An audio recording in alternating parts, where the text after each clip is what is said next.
നമസ്കാരം. എൻ്റെ പേര് അമേയ സി മനോജ്. ഇന്ന് ഞാൻ വന്നിരിക്കുന്നത് വായനാ ദിനവുമായി ബന്ധപ്പെട്ട് CP പള്ളിപ്പുറം രചിച്ച ഒരു ചെറിയ കവിതയുമായാണ്. നമ്മൾ കൊണ്ടേ ചങ്ങാതികളിൽ നല്ലൊരു പുസ്തകം തച്ചൻ, നമ്മളെ നന്നായി വായിപ്പിക്കാൻ ശീലിപ്പിച്ചൊരു മുത്തച്ഛൻ.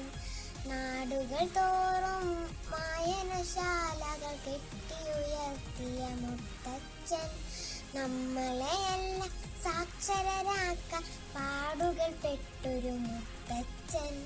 പുസ്തകമൊത്തിരി നെഞ്ചിലൊതുക്കി പാറി നടന്നൊരു മുത്തച്ഛൻ. ഗ്രന്ഥാലോകം നമ്മൾക്കായി തുറന്നു തന്നൊരു മുത്തച്ഛൻ.